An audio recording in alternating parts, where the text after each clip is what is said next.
What's up, everybody? My name is Big Cam and welcome back to another Comically Boston Monday morning weekly nerdy news podcast, and this is episode 316. And if you've been here for all 316 episodes, give me a hell yeah, hell yeah.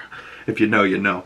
I'm heading over to Monday Night Raw, John Cena's final appearance in Boston tonight. I'm super hyped for that and recording this Monday morning like I normally do for the podcast. I'm going to try and get this up as soon as possible, so it's not going to be too long an episode. Also, not that crazy a news week. So let's jump right on into it.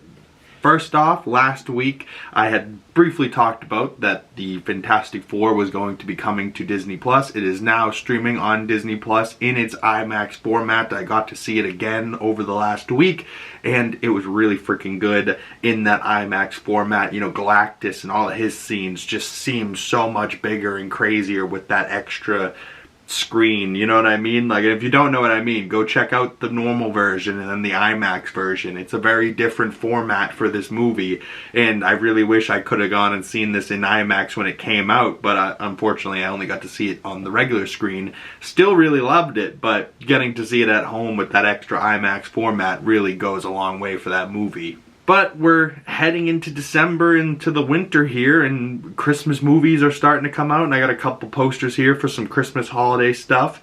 And at the top of this poster here, it says, "Come for the presents, stay for the baggage." Oh boy, so it seems like this is going to be some drama for this movie called Oh, What Fun! Yeah, like, because it's, oh, what fun it's doing when doors opens, like, hey, you know, where this is probably, oh, what fun that sounds like. But either way, it looks like Michelle Pfeiffer starring in this movie, Felicity Jones, Chloe Grace Moretz, Dennis Leary, Dominique Sessa, Jason Schwartzman. I love Jason Schwartzman. Every time I've ever seen him in a movie, he crushes it and he is so funny. And then Eva Longoria as well. So the cast alone, that movie seems interesting, and it seems like it's going to be a holiday family movie that goes awry, which most family parties go awry for most families in America. But December 3rd, this movie will be on Amazon Prime. So comment below if you're going to go check this out, and if you're excited for the holiday season, and we will be doing Christmas 2025 like we've done the last couple years. And I'm going to need some Christmas movie recommendations, so make sure you drop those down in the comment section below, especially if you know which movies I watched last year, and if I didn't get it to any ones that are your favorite, comment those below and I'll get to them this Christmas. But speaking about another Christmas movie, November 14th on Disney Plus and Hulu, a very Jonas Christmas movie drops, and it says, "Let it bro, let it bro, let it bro." Instead, let it go, let it go, let it go, or let it snow, let it bro. Bro. Oh, so this is just Hawkeye, and these are Catch a Bro Moving Company? Bro. Come on, bro. If you know, you know. Now, I don't know if this is Christmas related. I think they did the same type of animation style last season, and it was a movie called Merry Little Batman. And it seems like now they're doing a same type of animation style Bat Fam movie, and that's going to be on Amazon Prime November 10th. And the animation style kind of reminds me of like the Harley Quinn animated show. I'm not sure if there's any, you know, correlation or relationship between those at all, other than the fact that this is a Batman DC type animated show. I think it will probably stand on its own and not be associated with Harley Quinn or anything else in the DC universe. So, you know, just a cute little show for the kids or anybody that's interested in this type of animation. Comment below if you're checking that out. November 10th on Amazon Prime, so it's out now. Go check it out if that's something that tickles your fancy. Now, the first season of Percy Jackson and the Olympians, I actually quite liked Walker Scobell, or Scobell, whatever his name is, playing Percy. And I loved the little cast around him, and I thought the first season was pretty good. And it seems like season 2 is coming back December 10th on Disney Plus. And I believe the second trailer came out today or over the last week, and it's like trending number 4 on YouTube or something at the current moment when I'm recording this. So I was like, damn, people are interested in Percy Jackson? Well, alright then, I guess we'll see season 2 and see how that goes in December. But should I break down Percy Jackson Season 2 on the channel? Is that something you guys would want to see? Let me know. Now, coming to theaters in December, Kill Bill, the whole bloody affair in 70mm IMAX and 35mm. I don't know if this will just be in select theaters, like, and it will just be like out in LA, but if I could get a chance to see Kill Bill, like, I probably have seen the Kill Bill movies when I was younger. My dad probably forced me to watch them, and I probably blocked them out because of it. You know, and I love Quentin Tarantino's directing style, especially with, like, The Hateful Eight to Django Unchained, you know what I mean? So I've been wanting to go through all of Quentin's stuff, but Kill Bill has been on the list and all of his other stuff. I just haven't gotten around to it. So comment below if I should do a movie review series of doing all of Quentin Tarantino's, what, 11 films? But it says here on this poster, the 4th Quentin Tarantino film, uncut, unrated, and shown in its entirety.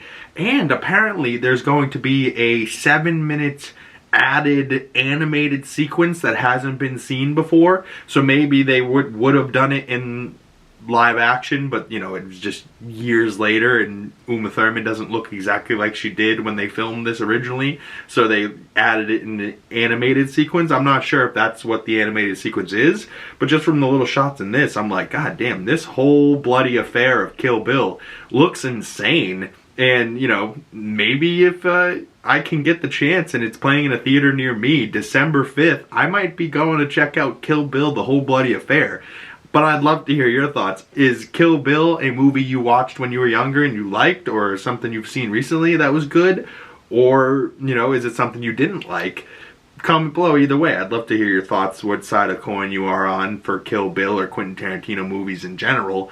But like December 5th for this movie coming out, are you going to be trying to go see this? Let me know. Now, next year, V for Vendetta's 20th anniversary, and they just announced this last week, and I actually almost tried to go watch this last week, but it's not streaming anywhere, so I wasn't able to. But V for Vendetta with this crazy mask guy, and I believe this is Hugo Weaving under the mask, but with the mask, the hair, he's kind of like Zorro, but kind of badass, he really is. But V for Vendetta, I watched, I think last year or 2 years ago for like the first time, and I was blown away with it. I didn't understand what it was going into it, and I was like, oh my god, this is sick, who's this guy, you know? And like, he's got such like eloquent way of talking. Remember, the 5th of November, you know? And like, that whole meme was going around on November 5th last week.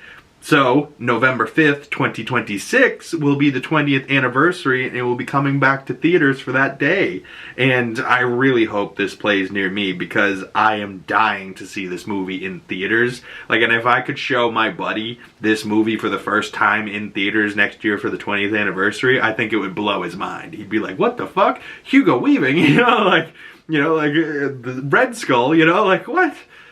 I love Hugo Weaving, and I think that movie is unbelievable. I believe Natalie Portman's in it as well. Like, not like the greatest movie ever, but like certainly an interesting film. One of the more interesting films I've seen the last couple years. Now, another film that looks interesting just had its trailer dropped recently and was blowing up a little bit. A movie called Michael, from the producer of Bohemian Rhapsody, the director of Training Day. It says, discover the making of a king, the king of pop, and in theaters and IMAX April 24th, and they, I believe, have Michael Jackson's nephew playing Michael Jackson, and I believe that's JAFAAR Jackson. Just this image here of the young boy, I was like, god damn, he really does look like young Michael. Now, will the movie take Michael from early, you know, Jackson 5 days and take him all the way to the end in the tragic ending of Michael Jackson? I'm not sure. You know, maybe it will be more like the Bob Dylan biopic where it was only a couple years in the man's life and we didn't necessarily see his entire arc of his life, you know? But I don't know if poor JAFAAR Jackson there, I don't know if they'd want to make him go from the light-skinned boy to the white-skinned boy, if you know what I mean. Like, oh, and when I grew up, Michael Jackson was handsome and he was Thriller, you know, like I remember seeing, like my earliest experiences with Michael Jackson was seeing the Thriller music video and scaring the pants off of me. But absolutely loving the fact that there was a werewolf in that, and I was like, oh, Michael Jackson became a werewolf. You know, like I was lost my mind. Scared me as a kid, but like maybe it's one of the main reasons I love werewolves today. You know, like who knows? But Michael Jackson's music was iconic, and like I remember where I was when he passed, and you know, just his music getting played everywhere, and like just iconic music, iconic voice. So Jafar's got a hell of a task to play his uncle, but like tragic ending there. I was black and now I'm white. Doo-doo. I don't know if that's the way the song goes, but you get what I mean. Oh, poor Jafar. I don't know. The trailer looked pretty good, so I don't know. Maybe he will crush it as Michael, and that movie will do well. And hopefully it's better than Bohemian Rhapsody, but like, maybe it's as good as Complete Unknown. Who knows? But that will be coming out next year, so we'll be staying tuned for that one coming up in April. Something else that got announced recently that I am very excited for, because I had just gone back and started to watch the Mummy movies, and I watched Mummy 1 and 2, and I wasn't able to get to Mummy 3 because it's not streaming anywhere, and I can't find it, and it's pissing me off. But in the positive side of things, Brendan Fraser and Rachel Weisz have signed on to do a Mummy 4, or are in talks to do a Mummy 4, and the Mummy 4 would ignore the events of Mummy 3. So I might not need to watch Mummy 3 and still be able to go watch this Mummy 4. And, you know, I love Brendan Fraser, and I loved the two of them in this. It's like early 2000s movies. They were like so hot together. So if they're going to come back and be just as hot, I'm into it. I really am, you know. And I loved, what was his character's name? Rick or something like that. And I really thought he was a cool character watching this, you know, even later in life. And I was like, wow, it holds up pretty damn well, you know. It's a little scary, you know, but it's like Egypt vibes in the middle of the desert, and they're hunting down the treasure, you know, and it kind of gives me Indiana Jones vibes a bit. And like, I'm into the adventure action movies, but they have this like romantic little love story going on as well. Like I'm a sucker for a love story, so I eat that shit up, and I would certainly eat up a Mummy 4. And if it's set way later and they have their son there, like he was older in the second movie, maybe David Cornsweet. I heard recently somebody say, let David Cornsweet be the child of the two of them in this Mummy 4 movie. And if that's the case, I think that's perfect casting. I think that would be awesome.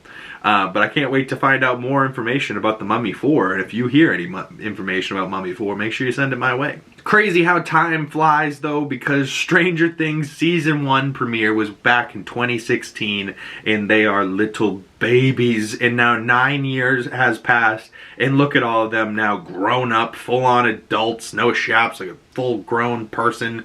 Millie Bobby Brown's like a mom now. She adopted a child. She's married. Like, she's a full-grown woman. She's like 20-something now, and you know, people like to give her shit. She's like, I like how she stands on her business though. She's like, so what if I want to paint my lipstick red or wear something skimpy, or like, I'm a person. Let me fucking explore and do whatever the fuck I want. It has nothing to do with you, you know. Like, if you're upset on what she's doing, you have to fucking look inward and fucking figure out your own fucking problems.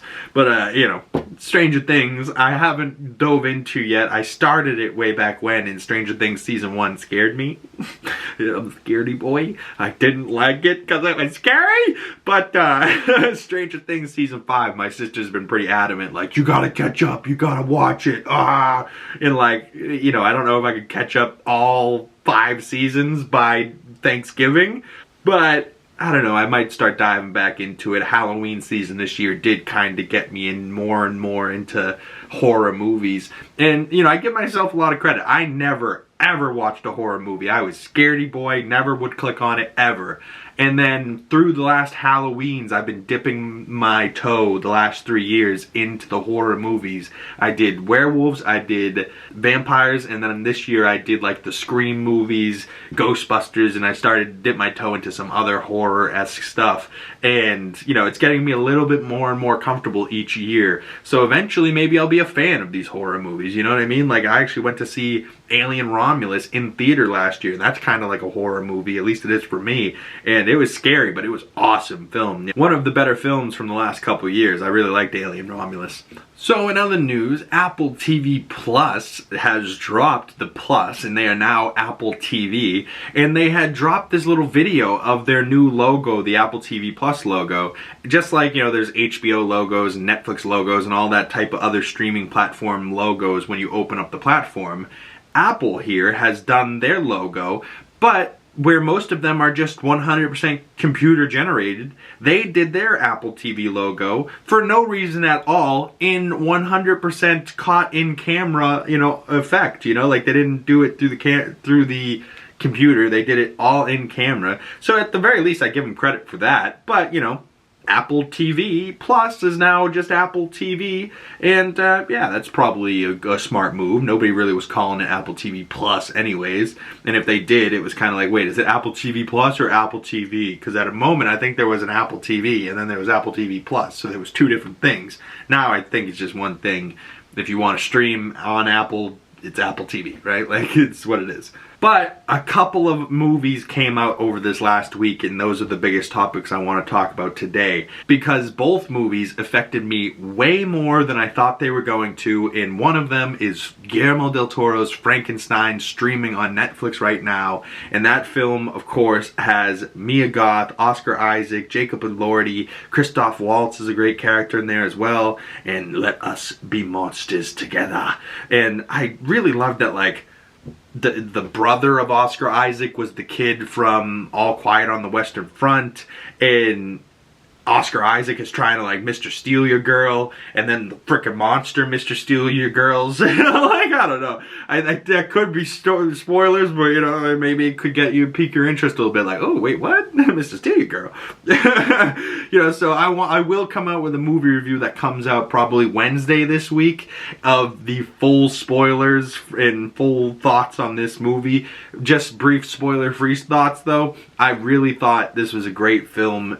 Jacob Elordi's The Creature really affected me in a way that I was not expecting him to do, or The Creature, you know, and his character of The Creature was so well done, but Guillermo del Toro's vision for that movie was so expertly executed that, like, you really just can't not love this movie. And if you're into weird stuff like this, it's amazing, you know, like, maybe it creeps you out a little bit because it's not your vibe, but, like, I don't know, there's something about Guillermo del Toro's filmmaking in this film that, like, I couldn't take my eyes away from it even if I wanted to. But, like, you know, Mia Goth and being kind of like the bride of Frankenstein in this poster here with getting carried by Jacob Elordi's Creature. I loved that the Creature at one point had a bald head and then he grows hair and he has this long hair look as well. Very cool. And Jacob Elordi was nominated for the 2025 Gotham Award for Outstanding Supporting Performance in Frankenstein.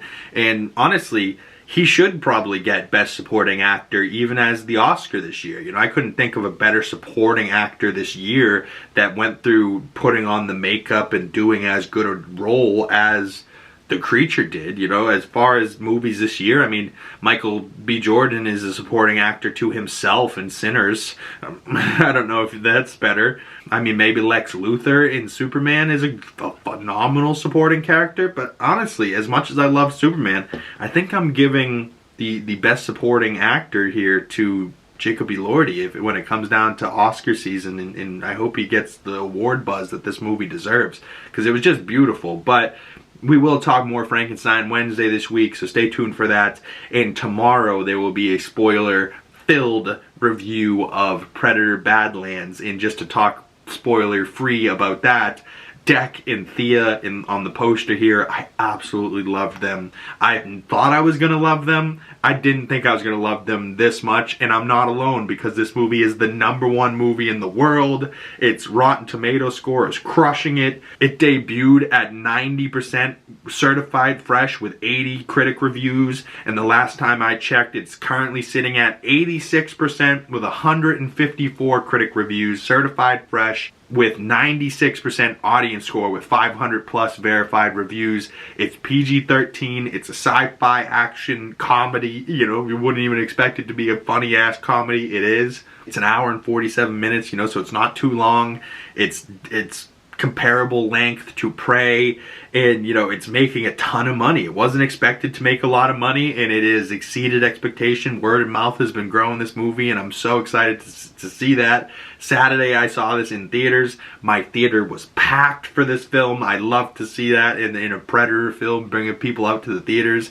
It earned $15.6 million in its domestic opening day, the highest ever for a Predator film. It earned $40 million in its domestic opening weekend, the highest ever for a Predator film, and it earned $80 million worldwide in its opening weekend, the highest ever for a Predator film, and it had like $105 or something million budget, so it's closing in on becoming, you know, breaking even. And I think this movie will make money, and I think it will do well in the next coming week as well. But really, really good movies. And I wasn't able to see Frankenstein in theaters because it wasn't playing near me. If that film's playing near you, go check it out. But Predator Badlands, you need to see in a theater. It was so good. Elle Fanning's amazing. I didn't think she was going to be so good. And I'm somebody, I love when there's two of the same person on screen, like Sinners with Michael B. Jordan and Michael B. Jordan. And at a certain point, you stop thinking about it and you're just like, oh my god, I can't believe I forgot that that's the same person fighting the same person, and like how complicated that is. And at a certain point, I got home from Predator Badlands and I went, oh shit, Elle Fanning's playing two different characters in this movie. They're so different that I didn't even associate that it was the same person while watching the film. That's how good she was at playing two different characters. And they look similar, but I don't know why in theater I didn't click at all that she was playing two different people, and that like it was impressive. You know, like it just looked that good, and it was so seamless in her performance as the two different characters. It just felt so different of the people that it didn't even feel like Elle Fanning anymore, you know what I mean? But Thea and Deck are absolutely the best pairing I've ever seen in this poster here, the Screen X poster with the two of them, and she's like over his shoulder. Oh god, I could watch the two of them, and Bud, if you know, the three of them. I could watch this new Predators clan go off for ever, you know, and I would absolutely love it. But if you went and saw these films, comment below your spoiler-free thoughts, or wait for tomorrow. Predator Badlands spoiler-filled review will be on the channel.